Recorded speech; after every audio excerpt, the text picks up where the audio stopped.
Financial analysts, money managers, and experts often make it seem like managing your money is extremely complex if you don't follow their advice. However, many experts, myself included, advise against believing such myths. We recommend taking the time to educate yourself about money so you can handle your finances successfully. In this video, I'm gonna discuss a book, The Index Card, Why Personal Finance Doesn't Have to Be Complicated. I will present all 10 rules from the book in a simple and digestible way and give my takeaways and insight about them. Hello, I'm Ohanka Ekchan, also known as Ohan the Money Doctor. If this is your first time on this channel, thank you for stopping by. If you are a returning subscriber, welcome back. I'm a doctor of economics and a certified financial planner professional with over 2 decades of financial industry experience. This YouTube channel is about simplifying personal finance, saving, investing, building wealth, and self-development. The book Index Card offers clear, concise, and practical guidance for improving your financial well-being through 10 easy-to-follow rules. The authors argue that these rules are effective in both good and bad times. So they provide the tools, knowledge, and confidence necessary to take control of your financial life. We will discuss these concepts in today's video. Before we dive in, 10 easy-to-follow rules, let me share a short story from the book. One day, University of Chicago professor Harold Pollack interviewed Helene Olen, an award-winning financial journalist and the author of best-selling book Pound Foolish. During the interview, Harold made a surprising suggestion that everything you need to know about managing your money could fit on an index card. To provide his point, he grabbed a 4x6 card, wrote a list of rules on it, and posted picture of the card online. The post went viral, leading Harold and Helene to team up and write a book explaining why the 10 simple rules on the index card outperform more complicated financial strategies. In this review, I will discuss all these 10 timeless rules and share my insights. Let's get started with rule number 1. Try to save 10 to 20% of your income. Money comes in and goes out. Sometimes it feels like it just disappears, lost in a tornado of expected and unexpected expenses. This is what we call living paycheck to paycheck. We want to manage our money well, but often we avoid thinking about it. Avoiding it stops us from doing the simplest thing we can do to control our money, learning to save. Data shows that our salaries haven't grown as fast as cost of living. Expenses like healthcare, housing, and education have increased faster than our incomes. Our society doesn't always encourage moderation, and many of us just follow the crowd without thinking. But we need to take action for ourselves and our loved ones. If you are always worried about making it to the next payday, you are more likely to make financial mistakes. The book stresses the importance of making a flexible and realistic budget for spending and saving. Shockingly, 2/3 of us don't even have a budget. By saving 10% of your monthly income, you will have more than a month of salary saved by the end of first year. There is a quote that says, "You can't begin save until you educate yourself about where and how you are spending your money." The book advises that to create a flexible and realistic spending and saving plan, you need to examine all your regular and day-to-day expenses. Here are the steps to do that. Do not confuse these steps with the rules, as they are two different sets of actionable suggestions from the book. Step 1.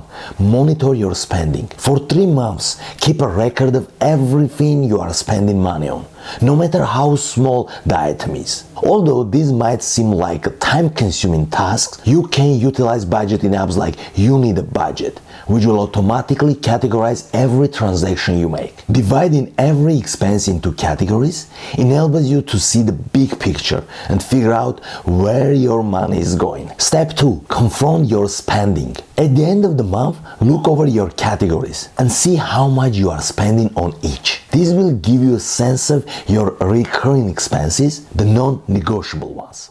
Step 3. Refine your expenses over time.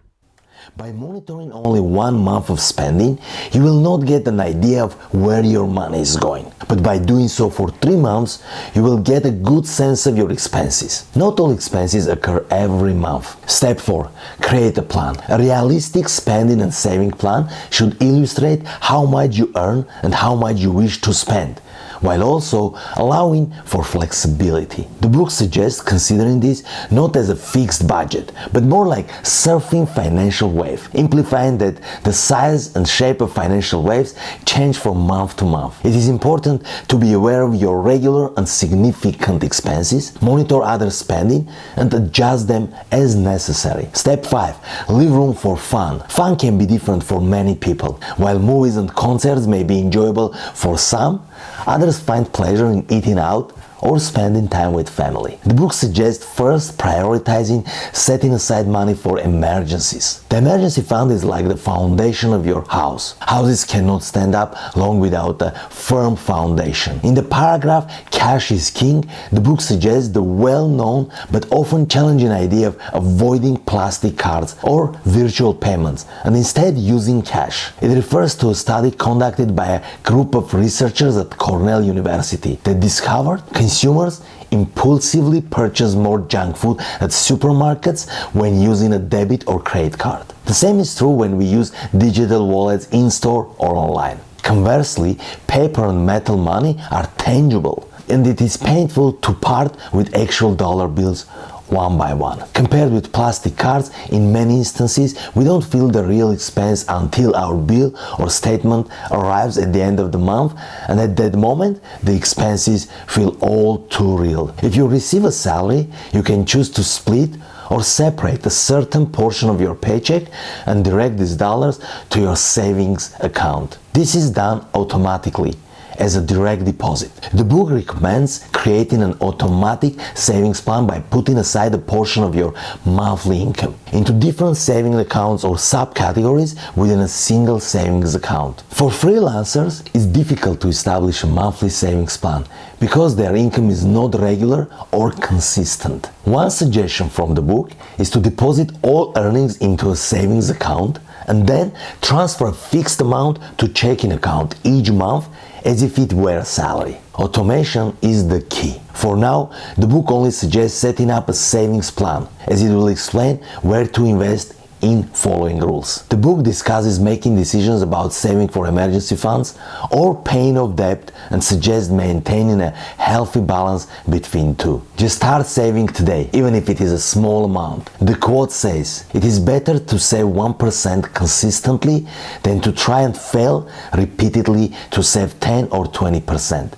End quote. Rule number 2 suggests paying your credit card balance in full every month and offers ideas on how to manage other types of debt. The quote says, "There is no better way to simplify and gain control over your financial life than eliminating high-interest debt." End quote. The book advises that for many of us, paying off debt is the best investment opportunity we will ever have. Many credit cards charge a 20 to 30% annual percentage rate or interest. When you pay down such a high interest rate debt, that is the return you receive tax-free and risk-free. Imagine earning 20 to 30%. Few investments offer such a reliable return. The book recommends using certain techniques to tackle not only credit card debt but also any other debts you may have. It suggests negotiating with credit card companies for lower interest rates, exploring options for debt consolidation, and even discussing the possibility of filing for personal bankruptcy. The book advises against facing debt alone. Instead, it suggests finding an accountability partner, a friend or relative who can check in with you from time to time to ensure you are staying on track. External encouragement can be very helpful. Don't let debt steal your future. Once you are out of debt, it is time to move on to rule number 3, maximizing your contributions to 401k and other tax-advantaged savings accounts. The book mentions that most experts recommend saving 10 to 15% of your gross retirement pay. However, contributing enough to your retirement account to receive the full 100% match from your employer is a no-brainer. even if you are paying down debt. The book emphasizes never withdrawing money from retirement account unless it is absolutely necessary. Furthermore, it suggests not transferring retirement accounts when changing jobs because workplace retirement plans typically offer lower fee investment options and stronger regulatory protection compared to individual retirement accounts, IRAs, or brokerage accounts. Additionally, the book briefly discusses other tax advantage accounts such as various types of IRAs and college savings accounts. While I agree with and understand the point the book makes about keeping your retirement account with your previous employer, I want to remind you that you can transfer and roll over your old 401k to your new employer's 401k if you wish and if the plan allows it. In some instances, transferring funds from 401k to IRA can also be reasonable, especially if the current plan does not offer the investment options you want or if the plan has high operating fees. Rule number 4. Never buy or sell individual stocks. This is one of the most important rules to remember, as many of us learned the hard way about the danger of picking and choosing stocks at various times in our lives. However, it is best to learn this lesson early on, so your money still has time to recover. The book uses the example of Kodak as a company that once dominated the film market but eventually faced decline. The quote says, "We all think we are the person who would have bought Apple in 1980. End quote. Practically no one succeeds in picking and choosing stocks over the long term. The book suggests that stock picking is a loser's game. And once you realize and understand this, you can move on with the rest of your life without feeling guilty about it. Now that we discussed what not to do when investing, next the book reveals what to do when it comes to investing. So stay tuned for that. But first, if you like this video, give a thumbs up and comment down below what question you have about investing or anything we discussed so far, and I may answer it in one of my next videos. Now let's move on to the rule number 5. Investing in expensive, well-diversified index funds and exchange-traded funds. In reality, there are only few simple rules you need to learn to build an easy, basic, and all-weather portfolio. The book reminds us that not all mutual funds are created equal. For actively managed mutual funds, the book refers to a study that found that over 5 years, more than 80% of domestic stock funds performed worse than the market index they were trying to mimic. Immediately after, the book mentions Warren Buffett's letter to his two sons and daughter, advising them on how he thinks they should invest when he is no longer around. Warren Buffett's suggestion is straightforward. Invest in a very low-cost S&P 500 index fund. I will just add that everything genius is simple. An index fund does not try to outperform the index it follows, and in the meantime, it will not underperform it either. As the book suggests, index funds are the magic investing formula, the opposite of active investing. Within this rule, the suggestion is to allocate your assets based on your age. The general guideline is that your age should represent the percentage of bonds in your portfolio. Accordingly, the book suggests an investment portfolio for a 40-year-old individual, considering a 40% bonds and 60% stocks. The stock portion includes 70% S&P 500 fund, 15% small cap index fund, and 15% international fund. For simplicity, the book also suggests another option, replacing the recommended stock portion of the portfolio with a total stock market fund, just a single fund that represents the entire stock market. The target date funds are also discussed, and the book refers to them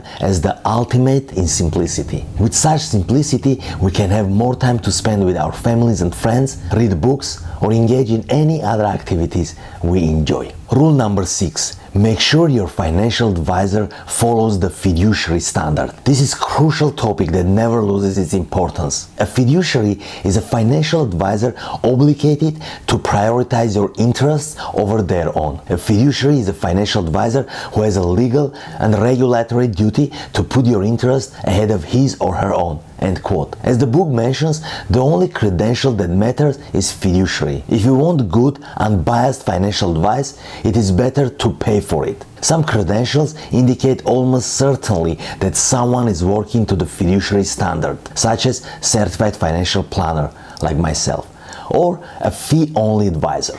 You have the right to ask your advisor if they are a fiduciary. If the advisor you ask this question makes you feel uncomfortable for asking, that is a red flag. Simply avoid working with them. Fee-only advisors do not accept commissions or force you to invest in an overpriced mutual fund. Rule number 7. Buy a home for the right reasons. Unfortunately, there is no way to predict the future and determine if owning a home is the best financial decision for you. One thing is obvious. For most Americans, their home is their largest financial asset, the biggest purchase they make. Once you have paid off mortgage, you own a significant asset. The book compares this to saving and investing. However, home ownership can be a costly form of saving. The book also mentions the risks of renting. Rent can increase, sometimes dramatically, and in many areas and at various times. At the end of this chapter, there is a home buying checklist. It suggests getting debt under control, saving up for an emergency fund,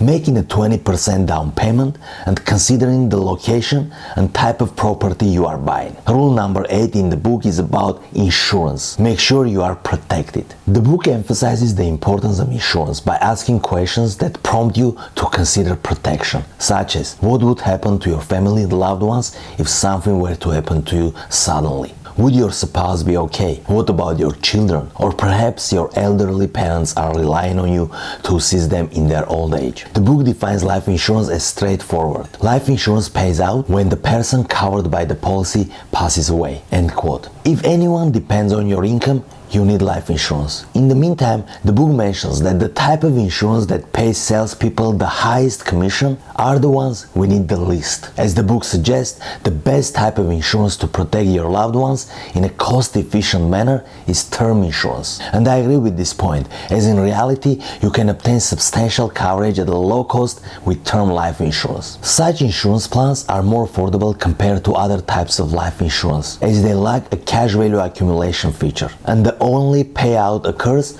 upon the insured person's death, as long as it happens within the set term. In general, you need 10 times your annual income term insurance coverage, with a duration of around 20 years. The book suggests considering getting a term policy that keeps the same premium price for the entire period of the coverage, called a level term. As the cost of your annual premiums will not change, the book suggests getting a 30-year level term life insurance policy. The idea is that you can cancel the policy after 20 years in case it is no longer needed, but you purchased it in an affordable price initially, as there is no guarantee that you will be able to get another policy in the future at the price that you can afford. Canceling your insurance policy couldn't be easier. Just stop making premium payments, contact the insurance company, and let them know about cancellation. Before purchasing the policy, check and compare quotes. Ensure you are dealing with a trustworthy fiduciary who will be honest and transparent about fees and the coverage you are getting.